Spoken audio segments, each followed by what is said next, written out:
alunos! Tudo bem?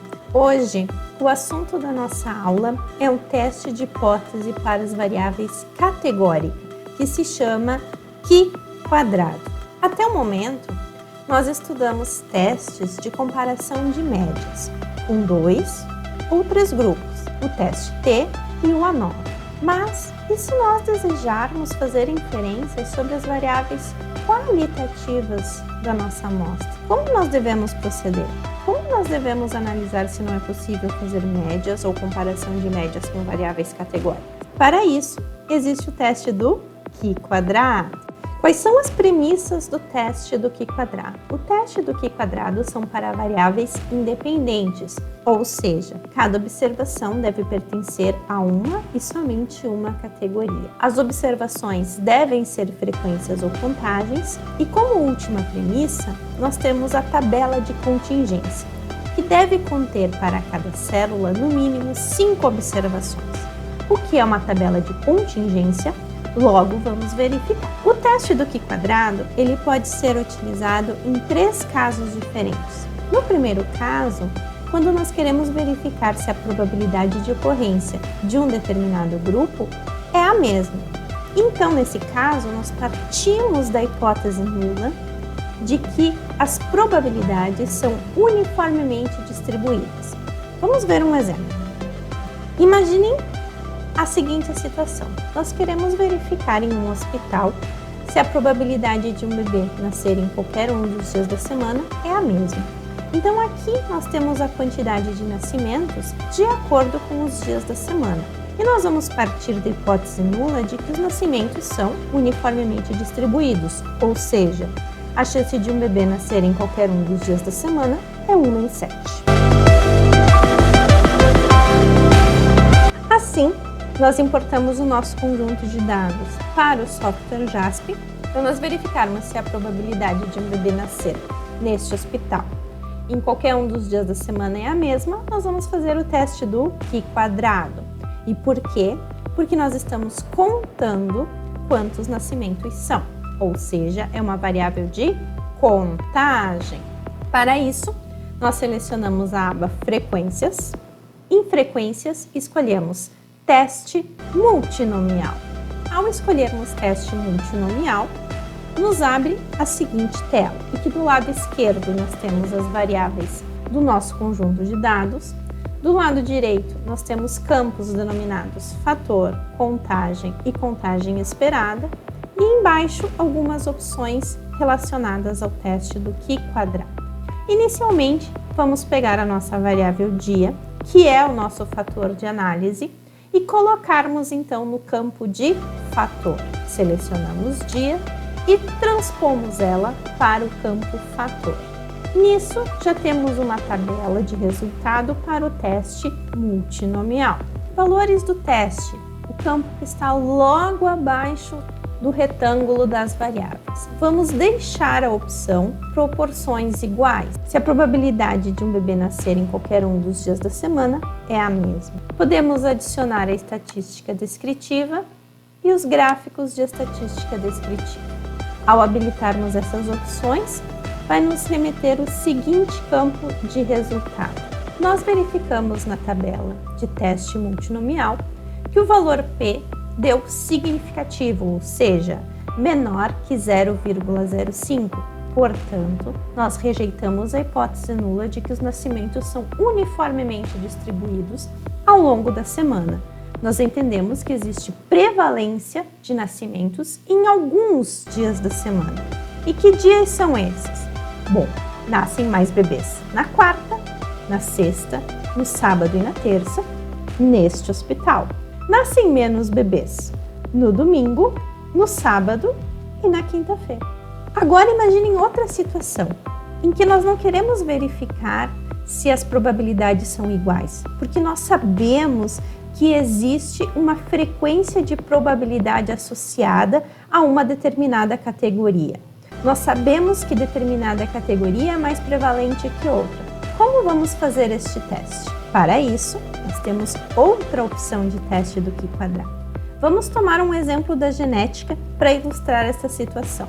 Imagine que vocês estão analisando sementes para um determinado genótipo. Vocês querem verificar se esse genótipo segue um modelo epistático dominante. Vocês já sabem de antemão que o modelo epistático dominante, ele sempre tem uma proporção de 12:3:1.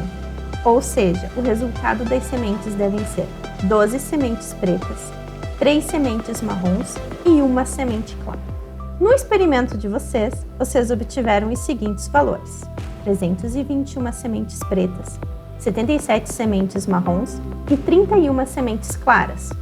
E vocês estão se perguntando, será que esses valores seguem a proporção 12:3:1? Ou seja, será que os meus dados apoiam um genótipo de modelo epistático dominante?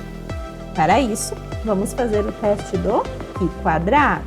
Antes de nós irmos para o software JASP, nós precisamos saber qual seria a frequência esperada para as nossas 429 sementes, caso elas sigam o modelo 12:3:1.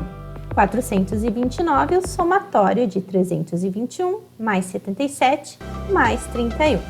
Nós multiplicamos 429 pela probabilidade associada em relação ao modelo 12:3:1, o que nos resultaria em uma quantidade esperada de 321 sementes pretas, 80 sementes marrons e 26 sementes claras. Será que os resultados obtidos estão de acordo com os resultados esperados de 12:3:1? Vamos descobrir no software JASP.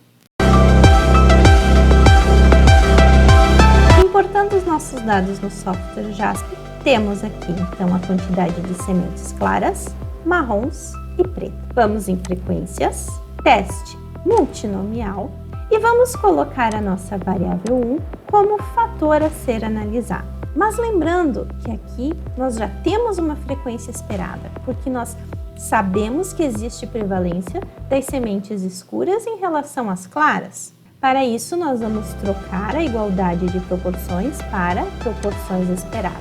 Ao habilitarmos essa opção, abre aqui uma tabelinha com os nossos fenótipos, claro, marrom e preta, e aqui nós vamos colocar o valor esperado. Para as sementes claras é 27, para as sementes marrons é 80 e para as sementes pretas são 320 valores aproximados, arredondando os valores. Adicionamos a estatística descritiva e os gráficos descritivos e teremos o resultado. No resultado, nós vamos verificar na tabela do teste que o valor de P deu 0,6, ou seja, aceitamos a hipótese nula. Neste caso, os nossos dados apoiam uma proporção de 12:3:1, portanto, apoia um modelo epistático dominante. E como última aplicação do teste do π², nós podemos utilizar o π² para verificar se existe influência de uma variável categórica em outra variável do tipo categórico.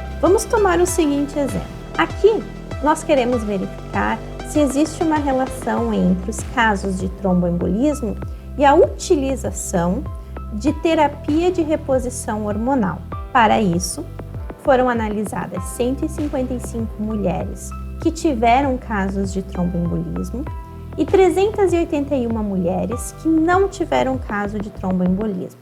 Para cada um dos grupos, caso e controle, se analisou pacientes que nunca fizeram uso de terapia de reposição hormonal, que já utilizaram no passado ou que utilizam atualmente, seja de modo oral, seja de modo transdermo. Esses dados vão ser inseridos então no software JASP e vamos verificar se existe uma relação entre os casos de tromboembolismo e a utilização de terapia de reposição hormonal. Aqui no software JASP, nós temos o nosso grupo casos e controle, identificando o tipo de tratamento de reposição hormonal, nunca, passado, intradérmico ou oral.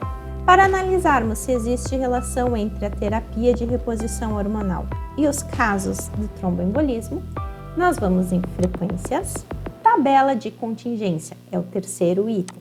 Ao clicarmos ali, nós vamos colocar grupo nas linhas e hormônio nas colunas. A ordem não importa, o resultado é exatamente o mesmo se tivéssemos colocado grupo em colunas e hormônio em linhas. O que é uma tabela de contingência?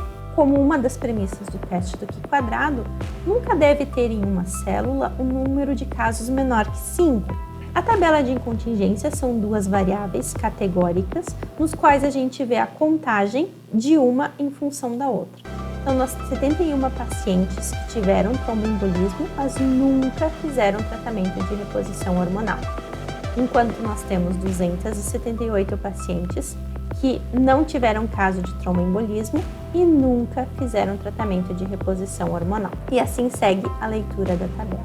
Ao clicarmos em estatística, nós escolhemos teste do Q². E em células, nós podemos colocar a contagem esperada. Assim, nós vamos verificar a contagem do nosso conjunto de dados e a contagem esperada de acordo com os nossos dados. O que nós estamos verificando aqui? Que sim, que existe uma relação entre a terapia de reposição hormonal e os casos de tromboembolismo. Por quê?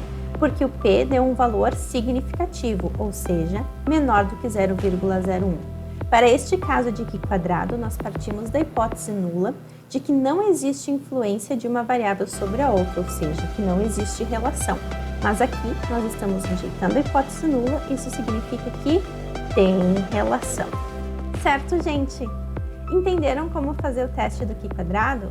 Espero que sim! Tchau!